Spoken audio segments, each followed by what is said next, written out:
Om Namo Bhagavate Vasudevaya. Om Namo Bhagavate Vasudevaya. Om Namo Bhagavate Vasudevaya.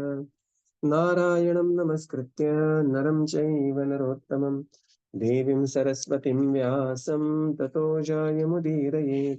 नष्टप्रायेषु अभद्रेषु नित्यं भागवत सेवया भगवतीरुत्तमश्लोके भक्तिर्भवति नैष्टिकी ॐ अज्ञानतिमिरन्धस्य ज्ञानाञ्जनशलाकया चक्षुरुन्मिलितं येन तस्मै श्रीगुरवे नमः श्रीचैतन्यमनोभीष्टं स्थापितं येन भूतले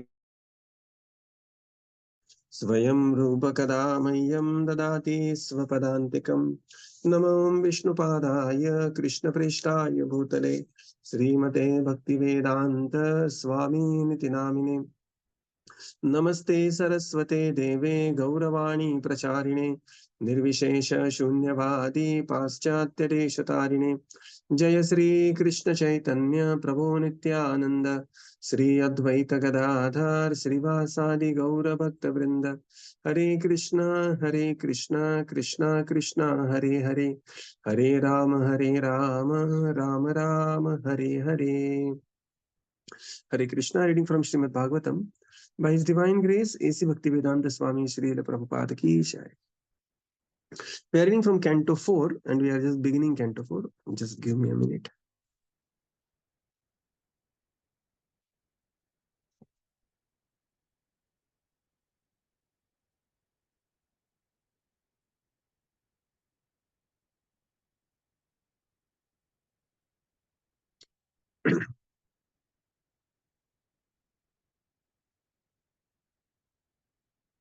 So we are discussing how there are multiple cantos in Śrīmad Bhāgavatam, and Canto 4 is having 31 chapter. Right. There are major pastimes that we have discussed yesterday, and just in a concluding part of the Bhagavad Subodhini, where we are seeing the Canto 4 overview.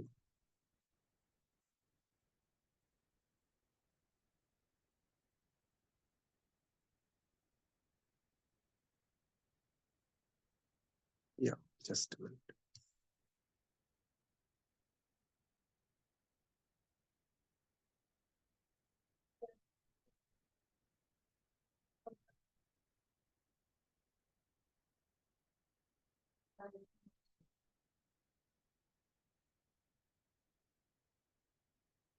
Yeah, so out of these 31 chapters, we have seen that how there is the first chapter is about the 3 daughters of Manu. Then there are 6 chapters about Dakṣa Yajña, 5 chapters about Dhruva Maharaj, 11 chapters about Prithu Maharaj, and 8 chapters about the pastimes of Prachetas. And this is how it comes to 31 chapters. Okay, so 1 chapter on 3 daughters of Manu, then 6 chapters on Dakṣa Yajña, 5 chapters on Dhruva Maharaj, 11 chapters on Prithu Maharaj, and 8 chapters on the pastimes of Prachetas. So now we come to text 1. So Canto 4, chapter 1, text 1, 4.1.1. Maitreya uvacha Manostu Śatarūpāyam Tristraha Kanyascha Yagire Ākūtir Devahūtischa Prasūtischa Prasūtir iti Vishruta.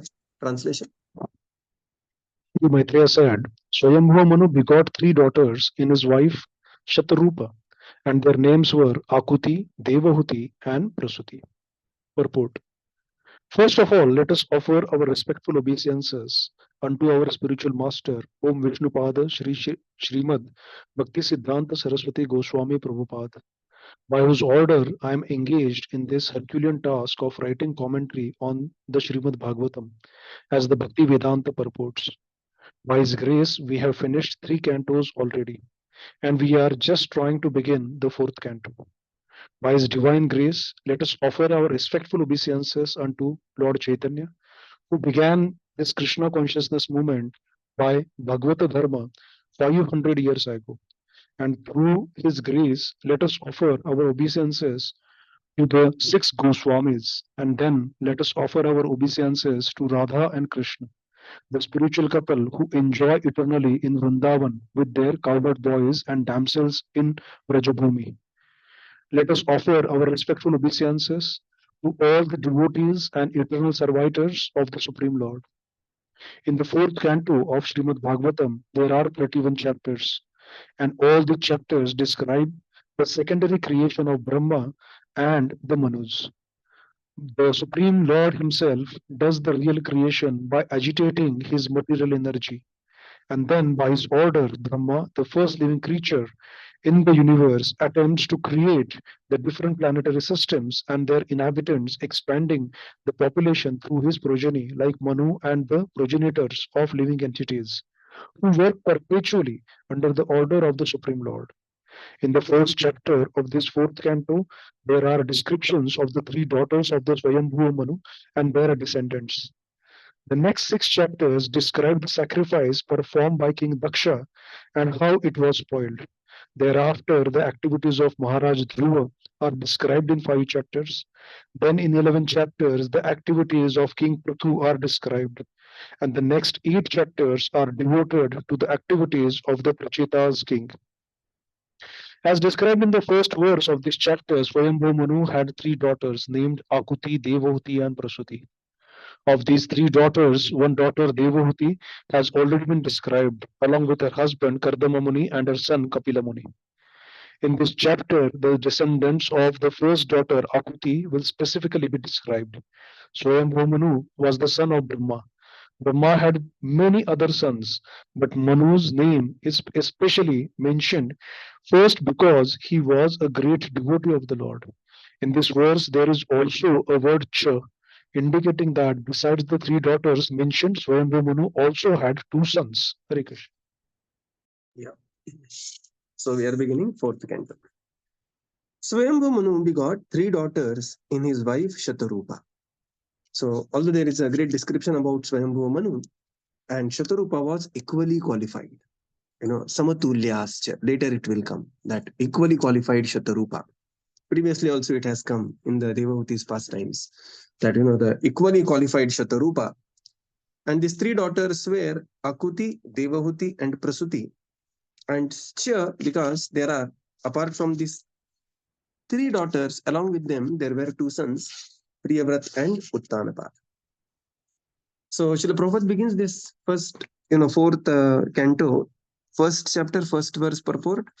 Let us offer our respectful obeisances unto our spiritual master, Om Vishnupad Shri Śrīmad Bhakti Siddhanta Saraswati Goswami Prabhupada, under whose order I am engaged in this Herculean task of writing commentary on Śrīmad Bhāgavatam as the Bhakti Vedanta purports. And Prabhupada writes that we have already finished 3 cantos, because Prabhupada, before going to America, he just published 1 canto. So if you see from the time perspective, Prabhupada took almost like 5 to 6 years to publish 1 canto because of so many difficulties, publication difficulties, money difficulties, paper difficulties, so on and so forth in India. And then the second is published, third is published. And Prabhupada, now one can, Prabhupada at the age of 69, he reached America. And it is almost like Prabhupada must be around 71 or, something around that, 71, 72, when this 3rd canto is over and 4th canto is going on. Already had 3 heart attacks, right? So here, one can just be aware of that aspect also from Srila Prabhupada's life. And now Srila Prabhupada writes here that I am offering our obeisances. So fitting obeisances here would be, we will just recite these very wonderful prayers together.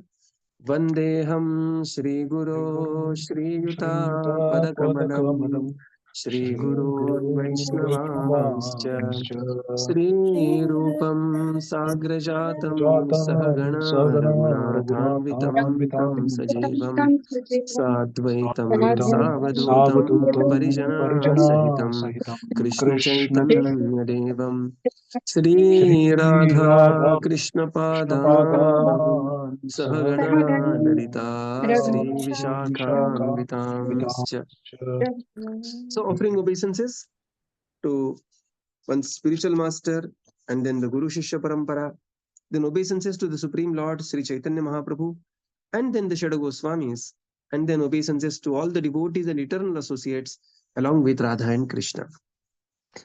Bhagavatam is considered to be always an Herculean task. And just like Prabhupada writes here, he has completed by mercy of Srila Prabhupada and the instructions of disciples and grand disciples of Srila Prabhupada, we have also completed reading. It's not just reading, studying the 3 cantos of Śrīmad Bhāgavatam. And it's a huge achievement in itself by the mercy of Guru Shishya Parampara. And we are beginning with the 4th canto. And this should be our mood that, without mercy of the devotees, it is not possible. Without the mercy of the Guru Shishya Parampara, without the mercy of our Diksha Guru, Shiksha Guru, it is not possible to read Śrīmad Bhāgavatam every day. Nityam Bhagavata Sevaya. So let us pray for each other. Let us pray for this initiative that we continue. And it is going to take 8.5 years to complete this. And then again we are going to continue with the first canto, 1.1.1, Śrīmad Bhāgavatam. Right. So then Srila Prabhupada describes the overview of the 4th canto, that how there are 31 chapters. And first chapter, as we discussed, this is from the purport actually, that 3 daughters of Svāyambhuva Manu are being described, Ākūti, Devahūti and Prasūti. In this case, Devahūti is already being described elaborately in the 3rd canto. Devahūti, Kardama Muni and their glorious son, Kapila Muni, who is the Supreme Lord himself, they are being described. So now in this chapter and later, we will be seeing other pastimes. Then there is a description of Dakṣa Yajña. So that goes on for 6 chapters. And then there is a fascinating story of Dhruva Maharaj. Then there is a great description about Prithu Maharaj, which goes on for 11 chapters. Dhruva Maharaj pastimes are for 5 chapters. And then finally, the canto concludes with 8 chapters on Prachetas. And this is the 3rd largest canto in series of Śrīmad Bhāgavatam. Topmost largest one is 10th canto. 2nd largest is 3rd canto. And 3rd largest is 4th canto. Srila Prabhupada explains Svāyambhuva Manu had 3 daughters. And in this chapter, we will be discussing Ākūti is being described here. And the word Cha indicates that along with 3 daughters, he also had 2 sons. And that is Priyavrat and Uttanapad. Text 2. Ākūtim Rucaye Pradat Apir Bhratrurmatim Nrupaha Putrika Dharmamatsritya Śatarūpā Numoditaha. Translation. Translation. Ākūti had 2 brothers, but in spite of her brothers, King Svāyambhuva Manu handed her over to Prajapati Ruci on the condition that the son born of her be returned to Manu as his son. This he did in consultation with his wife Śatarūpā. Purport.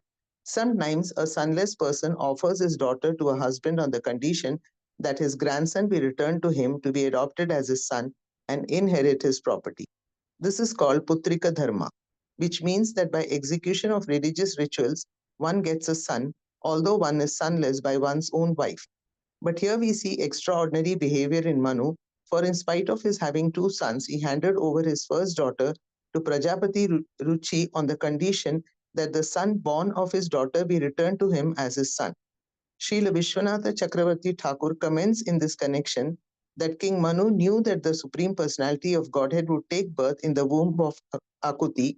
Therefore, in spite of having 2 sons, he wanted the particular son born of Ākūti because he was ambitious to have the Supreme Personality of Godhead appear as his son and grandson. Manu is the lawgiver of mankind, and since he personally executed the Putrika Dharma, we may accept that such a system may be adopted by mankind also. Thus, even though one has a son, if one wants to have a particular son from one's daughter, one may give one's daughter in charity on that condition. That is the opinion of Srila Jiva Goswami. Hare Krishna. Yeah. So Ākūtim Ruciye Prada. Ākūti had two brothers, but in spite of her brothers, King Svāyambhuva Manu handed over. So this is like this. Ākūti was handed over to Prajapati Ruci on the condition that the son born to her be returned to Manu as his son. This is in spite of her brothers Priyavrat and Uttanapad. And this he did in consultation with his wife Śatarūpā Anumoditaha. This is very important. Śatarūpā Anumoditaha means being sanctioned by his wife. This is very important. Anumoditaha, being sanctioned by his wife. In the purport, Srila Prabhupada describes that there is a particular dharma in the Manu Samhita which is called as Putrika Dharma. Putrika Dharma means if a couple has only daughters, then they can give daughter in charity, Kanyadan, on the condition that the first son should be returned to us. Okay, the first son should be returned to us so that he will take care of the family dynasty, and it will just continue the dynasty. The particular gotra will continue, the particular kula dharma, kulachar will continue, and this is called as Putrika Dharma. But this is generally done when the couple has no son but only daughters. But in this case, Svāyambhuva Manu had two powerful sons, Uttanapad and Priyavrat, and still he wanted to have this son. Because Vishwanath Chakravarti Thakur writes, because Manu was aware that the first child who is to be born to this daughter, who Ākūti, will be the supreme personality of Godhead. And Prabhupada writes here, and thus Manu was ambitious to have the Supreme Lord as his own son and grandson. And therefore he wanted, he just wanted to have that nice devotional service to the Supreme Lord as in the Vatsalya Bhav. And this is being, this is how the condition he put up. And this opinion is also accepted by Srila Jiva Goswami. So two Diggaj Acharya, Vishwanath Chakravarti and Jiva Goswami. Srila Prabhupada writes, this is adopted by Manu himself, who gave the Manu Samhita. And thus, he personally accepted in his life, and this also can be accepted in mankind. So what this means is that nowadays, people have become very, very callous about their gotra. Even so many Brahmin families, they just feel that, they feel little guilt. They feel little guilty about whatever their ancestors did or not did or portrayed that they did. And similarly in the Western countries, so this kind of a concept is going on that is called as white guilt in the American and the Western countries. In Indian side, that is called as the upper caste guilt. And what that guilt is going towards is people are giving up their kula dharmas shashvata. There are so many people, and in Maharashtra, especially in Pune, there are so many people who have just started giving up, stop doing the Antya Samskar, stop doing, the Shraddha ceremony, Pindadan, and for right or wrong reasons. And they say that who is qualified to do this? And at times they are right as well. But the Yajña tapadivi pavanani manishinaha, certain kula dharma and kulachar should never be given up. And this is very important. So Prabhupada writes here that because this was personally accepted by, so one should be aware of one's gotra. One should not be proud in the sense that, in an exploitative sense, but one must have the understanding of what gotra he is from, which sage one he represents, and how he has to, the progress with respect to all the samskaras and everything. It is not that, everything is just written off in the name of being modern life or something like that. Text 3. Prajapatisya Bhagavan Rucistasyam Ajijanatam Mithunam Brahma Varchasvi Paramena Samadhina. Translation. Ruci, who was very powerful in his Brahmanical qualifications and was appointed one of the progenitors of the living entities, begot one son and one daughter of his wife Ākūti. Purport: the word Brahmavarchasi is very significant. Ruci was a Brahman and he executed the Brahmanical duties very rigidly. As stated in Bhagavad Gita, the Brahmanical qualifications are control of the senses, control of the mind, cleanliness within and without, development of spiritual and material knowledge, simplicity, truthfulness, faith in the Supreme Personality of Godhead, etc. There are many qualities which indicate a Brahmanical personality, and it is understood that Ruci followed all the Brahmanical principles rigidly. Therefore, he is specifically mentioned as Brahmavarchasi, Varchasvi, one who is born of Brahmana father but does not act as Brahmana is called in Vedic language the Brahma Bandhu and is calculated to be on the level of Shudras and women. Thus, in the Bhagavatam, we find that Mahabharata was specifically compiled by Vyasadeva for Stri Shudra Brahma and Brahma Bandhu. Stri means woman, Shudra means the lower class of civilized human society, and Brahma Bandhu means persons who are born in the families of Brahmanas but do not follow the rules and regulations carefully. All of these three classes are called less intelligent. They have no access to the study of the Vedas, which are specifically meant for persons who have acquired the Brahmanical qualifications. This restriction is based not upon any sectarian distinction but upon qualification. The Vedic literatures cannot be understood unless one has developed the Brahmanical qualifications. It is regrettable, therefore, that persons who have no Brahmanical qualifications and have never been trained under the bona fide spiritual master nevertheless comment on Vedic literatures like the Śrīmad Bhāgavatam and other Puranas. For such persons cannot deliver their real message. Ruci was considered the first-class Brahman, therefore he is mentioned here as Brahmavarchasvi, one who had full prowess in Brahmanical strength. Yeah. So Ruci was Brahmavarchasvi, and he begot one son and one daughter by his wife Ākūti. Srila Prabhupada explains the word Brahmavarchasvi. Brahmavarchasvi means very rigidly following one's Brahmanical duties. And who is a Brahmana? Again, who is a Brahmana is very clearly described. Chaturvarnim maya srishtam, guna karma vibhagashaha. Okay, if it is by guna and karma, what are the guna and karma? That is also explained. What are the qualities of Brahmana, Kshatriya, Vaishya, Shudra? These are very clearly explained in Bhagavad Gita. Right? When we see 17th chapter, 42, 43, 44 shloka, that is being very clearly explained. Who is a Brahmana? And these are the Brahmanical qualifications. So, Ruci, Prajapati Ruci, he was very powerfully engaged in all these qualities. Shamo, Damo, Tapashaucham, Kshanti Marjam Avevacha, Jnana Vijnana Astikyam, Brahma Karma Svabhavajam. So this is 18.42, right? Bhagavad Gita, 18.42. These are the Brahma Karma Svabhavajam. Ruci followed these principles very, very rigidly, and therefore he is called as Brahmavarchasvi. Those who are otherwise born in the Brahmana family but do not have those qualifications, they are never called as Brahmana, they are called as Brahma Bandhu. And they are considered to be on the levels of Shudra and the woman. Now somebody may say that Prabhuji dekho woman mentioned kiya. Not only woman is mentioned, all Prabhujis are also mentioned here. So that one has to be very clear, because Bhagavatam very clearly writes Kalau Shudra Sambhava. In Kali Yuga, literally everyone is a Shudra. Kalau Shudra Sambhava. Right. So men, women, and Brahma Bandhus, if one is considering, oh, I am born in the Brahmana family, but without these qualifications, they are all on the same level, Prabhupada writes here. So all these three classes are called as less intelligent.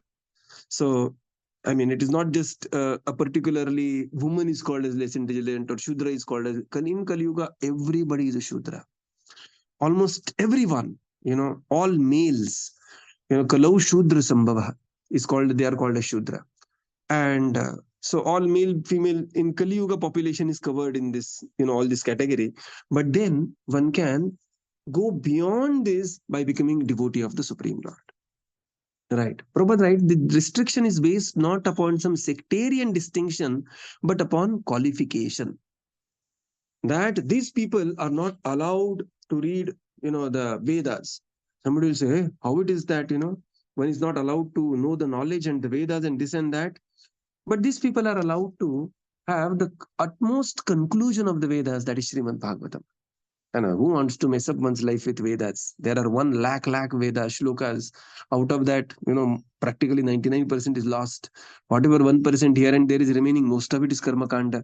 So we are happy not going through Vedas. But somebody may object that how can knowledge should be available to everyone? This is the modern concept, that knowledge should be available to everyone, everybody. And then to such people, you can ask just one question: why USA is bombing Iran? If knowledge is to be available to everyone, irrespective of who has the knowledge, irrespective of the intentions, why the war is going on, why America is bombing all the nuclear sites of Iran? Because they know as soon as this knowledge is there with them, as soon as they have the capability, the intent is very clear. The next day they will bomb Israel and the Western countries. And therefore, this knowledge is restricted from certain sections now in the 21st, 22nd century. Correct? So it is not some Vedic concept that knowledge is restricted only to a certain class and it is given only as per the qualification. But it is followed everywhere across. And the very current 2025 example is USA bombing Iran. They don't want to have Iranian people to have the nuclear knowledge. They killed their top scientist. You can go to Google and search this Fakhrizadeh. There, he was like the Homi Baba of Iran. And how meticulously his killing was planned. Fakhrizadeh, Iranian scientist. All this is actually indicates that, the knowledge is not, every knowledge is not for everyone. And this modern explosion of the knowledge, and, we have YouTube, and we have all the kachara which goes on in the name of knowledge sharing, and, so many podcasts. It is going to create a huge, huge mess in time to come. So knowledge is restricted and knowledge is to be awarded as per the qualification. In this case, Ruci was a great personality. He was a Brahma Varchasvi, and thus he was a Brahma Varchasvi, a great qualified Brahmana. Text 4. Yadasto Purushas Sakshat Vishnuriyagya Swarupadrak Ya Stri Sa Dakṣiṇā Bhuter Amshah Bhutana Payini. Of the 2 children born of Ākūti, the male child was directly an incarnation of the Supreme Personality of Godhead, and his name was Yajña, which is another name of Lord Viṣṇu. The female child was a partial incarnation of Lakṣmī, the goddess of fortune, the eternal consort of Lord Viṣṇu. Purport. Lakshmi, the goddess of fortune, is the eternal consort of Lord Viṣṇu. Here it is stated that both the Lord and Lakshmi, who are eternal consorts, appeared from Ākūti simultaneously. Both the Lord and his consort are beyond this material creation, as confirmed by many authorities. Narayano Paro Vyaktat. Therefore, their eternal leadership cannot be changed, and Yajña, the boy born of Ākūti, later married the goddess of fortune. So here, the 2 children born of Ākūti, the male child was directly the incarnation of Godhead Yajña, and the female child was the partial incarnation of Lakshmi, the goddess of fortune, the eternal consort of Lord Viṣṇu. In the purport, Srila Prabhupada explains that Lakshmi is the eternal consort of Lord Viṣṇu, and both Lord and Lakshmi, they appeared from Ākūti simultaneously. Right. And this is the same thing later we will see. Even Prithu Maharaj and Archi, they are appearing from the body of Veena simultaneously. And thus the material rules will not apply on them. It is not like that they are the brother sisters because they are coming from the same. No, but they are the Supreme Lord. They are beyond the category of brother and sisters. Narayano Paro Vyaktat. This is very important, right?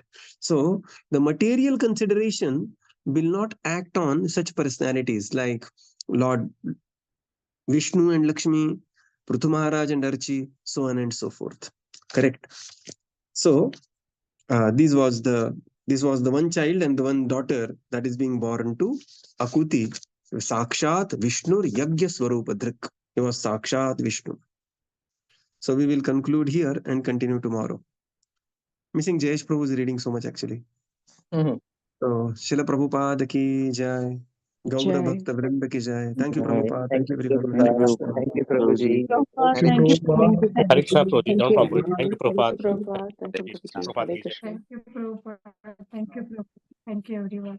Krishna. Prabhuji, Dandat Pranam. Prabhupada, thank you, Prabhuji. Hare Krishna.